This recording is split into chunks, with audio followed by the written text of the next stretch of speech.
Assalamualaikum warahmatullahi wabarakatuh. Bismillah walhamdulillah. Assalatu wassalamu ala rasulillah wa ala alihi wa sahbihi wa mawala. Amma ba'du.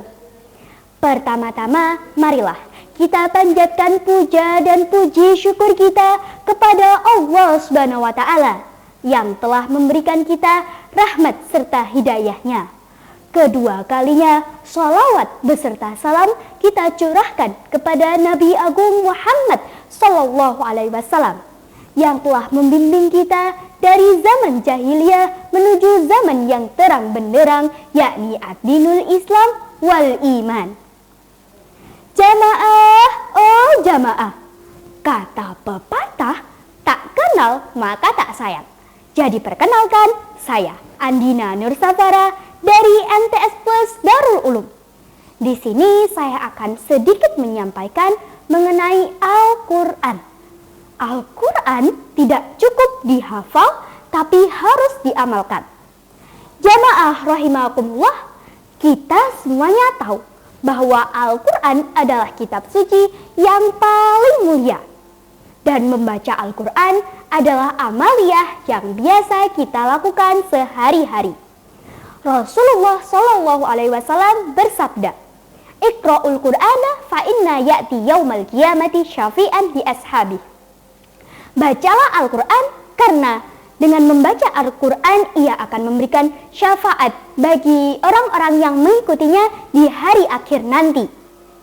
Kalau dengan membaca saja kita sudah mendapatkan syafaat di hari akhir nanti, apalagi kalau kita menghafalnya. Tentu kita akan mendapat derajat yang mulia di sisi Allah Subhanahu wa taala. Jamaah rahimakumullah, tapi apakah dengan menghafal dan membaca saja sudah cukup? Jawabannya tidak ya, karena yang harus kita lakukan adalah mengamalkan Al-Quran. Allah berfirman dalam Quran surat Shad ayat 29. Bismillahirrahmanirrahim. Kitabun anzalnahu ilaika mubarakul liyadabbaru ayati waliyatadakkara ulul albab. Kitab Al-Quran kami turunkan kepadamu penuh berkah, agar mereka memikirkan dan memahami ayat-ayatnya, dan agar orang-orang berakal dapat mengambil pelajaran. Dari ayat ini dapat kita ketahui bahwa kita harus memikirkan dan memahami isi Al-Quran agar kita bisa mengambil pelajaran dari sana. Rasulullah Shallallahu Alaihi Wasallam bersabda, "Khairukum man ta'allamal Qur'ana wa 'allamahu." Sebaik-baiknya kalian adalah orang yang belajar Al-Quran dan mengajarkannya. Jamaah rahimakumullah, Rasulullah Shallallahu Alaihi Wasallam juga pernah bersabda, "Al-Qur'anu hujjatul laka au alaika." Al-Quran bisa menjadi pembela bagimu atau penuntut atasmu.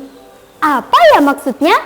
Maksudnya, jika kita membaca, menghafal, serta mengamalkannya, Al-Quran bisa menjadi pembela kita di hadapan Allah. Sebaliknya, kalau kita hanya membaca dan menghafal saja, Al-Quran bisa menjadi penuntut kita di hadapan Allah. Allah memberi peringatan dalam surat Al-Furqan ayat 30 yang artinya, dan Rasul Muhammad berkata, "Ya Tuhanku, sesungguhnya kaumku telah membuat Al-Quran ini diabaikan." Mengabaikan Al-Quran dalam ayat ini bukan berarti kita tidak membaca atau tidak menghafalkannya. Bisa jadi kita membaca, menghafal, tapi tidak mengamalkannya. Misalnya, kita hafal ayat tentang jujur, tapi kita sering berbohong. Atau hafal ayat tentang mendirikan sholat, tapi sholatnya bolong-bolong. Hafal ayat tentang sedekah, tapi tidak mau sedekah. Hafal ayat tentang zakat, tapi tidak mau mengeluarkan zakat. Atau yang paling sering, hafal ayat wala taqrabuz zina, tapi masih berpacaran dan masih melakukan banyak perbuatan zina.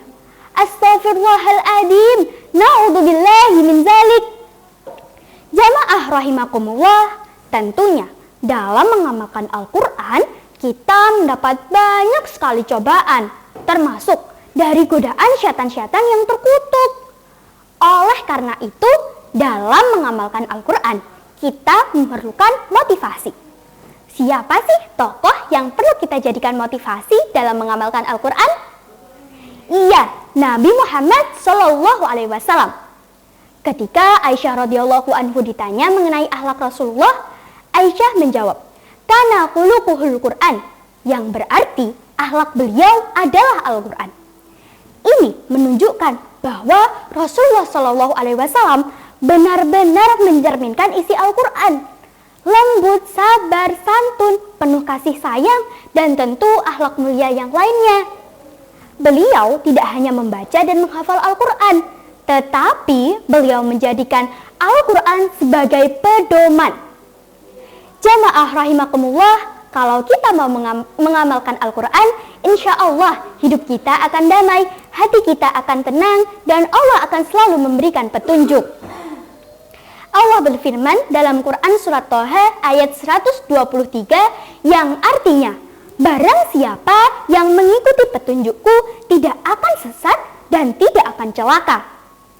Jamaah rahimakumullah, menghafal Al-Quran memang kemuliaan yang sangat besar.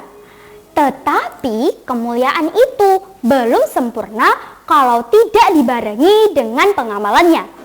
Marilah kita jadikan diri kita bukan sekedar hafiz Quran, tapi juga ahli Quran, orang-orang yang mengamalkan Al-Quran. Karena sebaik-baiknya hafiz adalah yang menjadikan dirinya sebagai Al-Quran berjalan. Yang maksudnya kita tidak hanya sekedar hafal, tapi menjadikan ayat-ayatnya sebagai pedoman dalam melangkah dan berperilaku sehari-hari. Sekian dari saya, Maimunah sekolah di Trisma, sukanya belajar ilmu alam. Sekian dari Andina, see you next time. Wabillahi taufiq wal hidayah, waridho wal inayah. Wassalamualaikum warahmatullahi wabarakatuh.